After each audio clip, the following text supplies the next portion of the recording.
Astăzi avem un invitat special și se numește Alexandru Rbacă. Bună dimineața! Доброе утро, Александр. Доброе утро. Как ты сказала? Bună dimineața. Bună dimineața. Да. Хорошо. Это значит доброе Красиво. утро. Это гораздо красивее сказать по-румынски. Sper să te simți bine aici la noi. Так я уже хорошо чувствую вас. Вы очень такие приземленные люди. Мне очень это нравится. Хотя славянские корни чувствую, но все-таки больше современные. Больше все такое спокойные обстоятельства здесь. Мне это очень нравится, потому что у меня такой график, что мне нужен покой, чтобы спокойно было.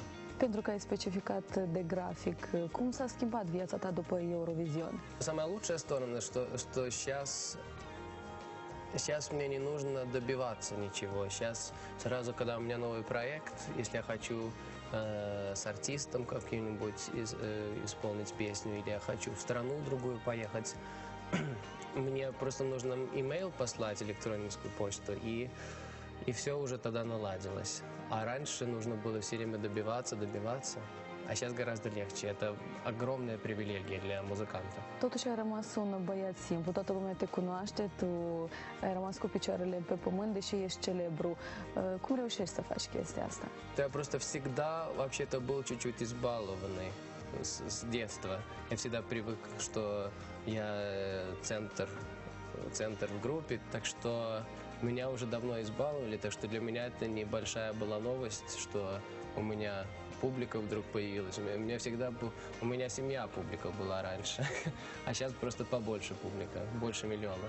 Cum îți spun părinții? Cum te răsfață? Care este numele cu care te cheamă părinții? Îți spun. Мама и папа меня зовут Саша, а в школе норвежской все называли меня Сашей, даже не знали, что меня зовут Александр, потому что всегда слышали, что мама и папа говорят Саша, Саша, и все просто то же самое говорили в школе. И дети даже не знали, что меня зовут Александр. Я был такой маскот из России, такой чебурашка, Саша. Toată lumea vrea să te cunoască așa cum ești tu acasă, om simplu. Spune-ne ce lucruri îți plac în timpul liber. Ну что, например, сейчас последние 2 месяца у меня новый хобби появился. Я стал строить лего.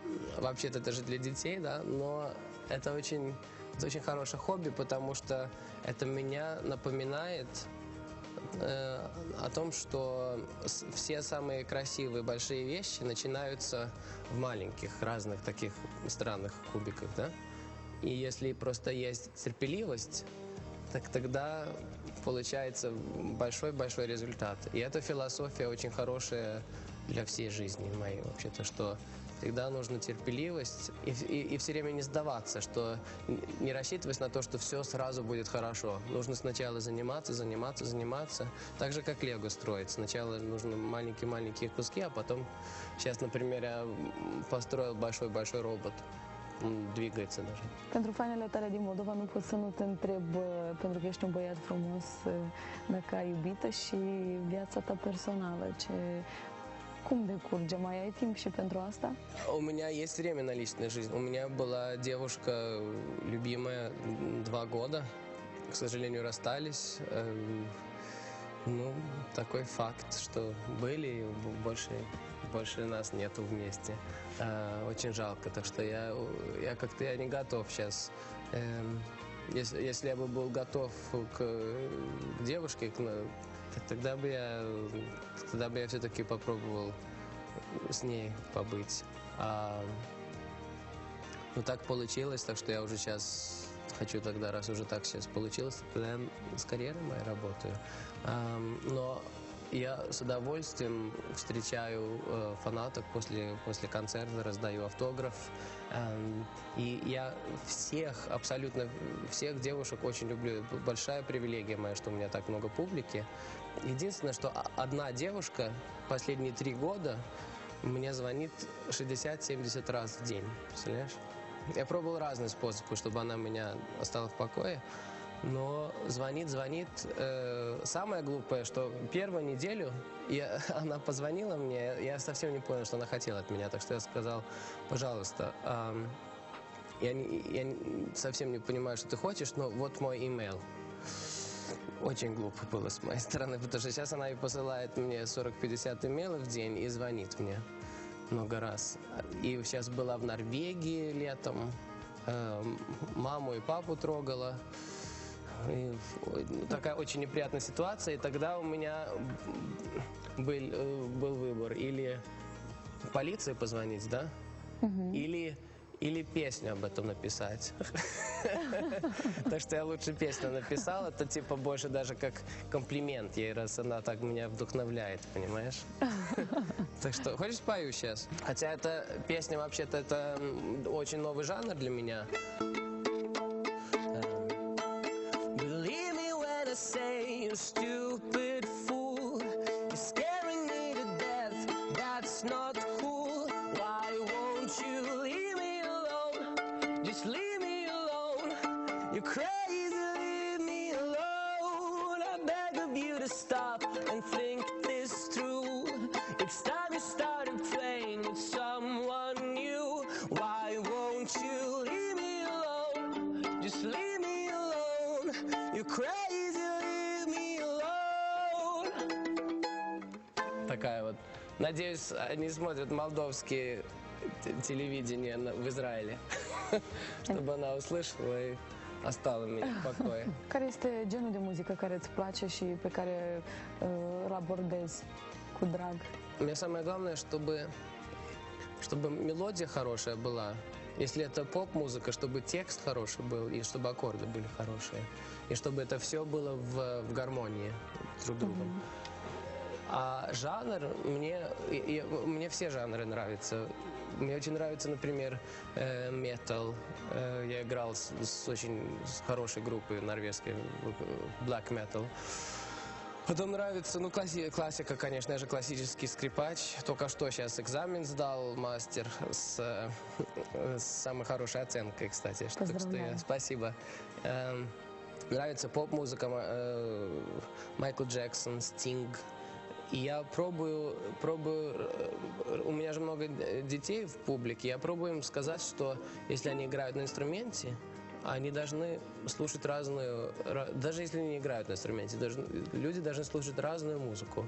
Например, на скрипке, вот смотри, можно подумать, что скрипка только для классики, да? Но скрипку можно использовать не только в Fairy Tail, я играю разные вещи. Например, есть типа бацини, да, типа...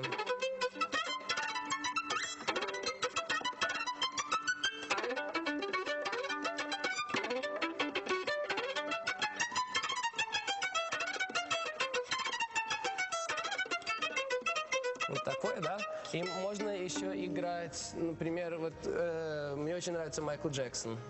И тогда на моих концертах иногда так джам-сессион начинаю без барабанов, без ничего. И,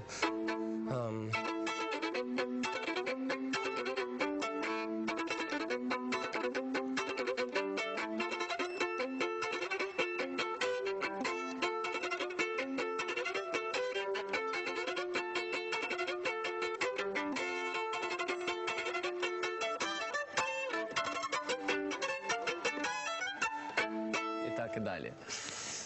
Такие вещи, да, спонтанные. И можно просто, я считаю, что люди не должны бояться экспериментировать, пробовать найти разные. Если смотришь только один сериал, один телешоу, попробуй смотреть что-нибудь совсем другое тоже, чтобы вдохновение было в жизни. Piesele ți le compui singur sau ți le scrie cineva și dacă ai colaborezi sau ai colaborat cu cineva de peste hotar? Я обычно всегда пишу песни сам, потому что я же путешествую, очень часто путешествую по горам. Сейчас уже не часто, сейчас я все время по Европе путешествую. А раньше путешествовал по норвежским горам, да. И там же очень легко. Скрипка очень такой практичный инструмент, потому что можно просто вытащить скрипку и чуть-чуть разные аккорды найти. И так вот я нашел вот этот, начал с одним аккордом.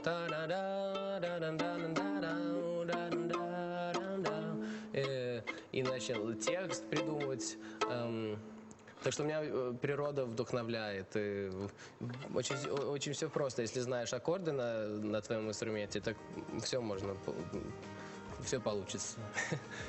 Но, конечно, мне приятно сотрудничать с другими людьми. Я считаю вообще, что жизнь очень неинтересная, если у тебя все время успехи, успехи, успехи, но ты не можешь ни с кем поделиться этими успехами. Так что я очень рад, что вокруг меня хорошие музыканты, хорошие продюсеры, потому что хотя я знаю, как мелодию написать и текст написать, и аккорды сочинить, все-таки нужно знать, что я с профессионалами работаю. Contează țara de unde vii pentru a avea succes internațional și cu ce sfaturi vii pentru acești tineri care vor să se facă cunoscuți pentru a transmite muzica? В первую очередь мне повезло, потому что если у артиста не получается никогда первым местом на чартах, например, да, или в газетах попасть, это совсем не обязательно, что этот артист не талантливый. Мир очень несправедливый. Со мной он был справедлив, мне повезло.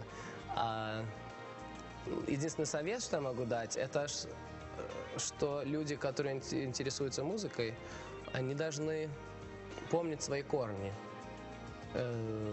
Откуда они, что они научились в школе, какой характер был. И вот это вот использовать в своей музыке. Не пробовать быть каким-то другим, а именно пробовать найти именно свои корни, свой идентитет. Это мой совет. Не все время не пробую, хотя я все время экспериментирую, но это потому, что я уже знаю, что я изначально, какой я музыкант изначально, и тогда уже можно экспериментировать. Но самое главное сначала не забывать свои корни. Вот. А мои корни — это славянская — это ностальгия, да, что я не боюсь грустить. Это же наша большая сила, что нам нравится грустить, нам дождь нравится.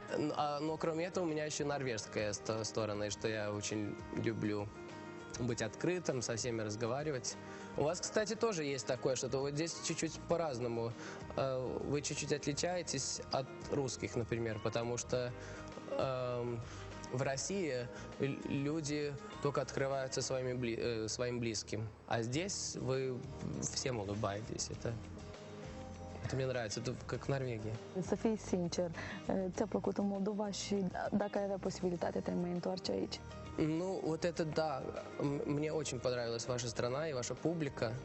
Мне вот именно этот микс Скандинавии и России очень нравится, что это чувствуется, что довольно интернациональная страна, я даже не знаю почему. Потому что многие же из вас за границей никогда не были. Но все-таки есть что-то такое интернациональное у вас. Но есть тоже славянские корни, и это меня очень успокаивает. Что-то очень особое в этой стране. У меня будет большой тур по Европе в марте или в апреле. И тогда я очень надеюсь, что профессиональный, хороший промоутер нас пригласит сюда тоже, чтобы мы здесь дали такой масштабный концерт. Ai reușit să mănânci ceva în Moldova care ți-a plăcut foarte mult? Плачин, да. Это вкусно очень. У нас похожее есть в Норвегии. Называется кавлер. Это по-разному. Но у вас лучше. Только не говорите никому.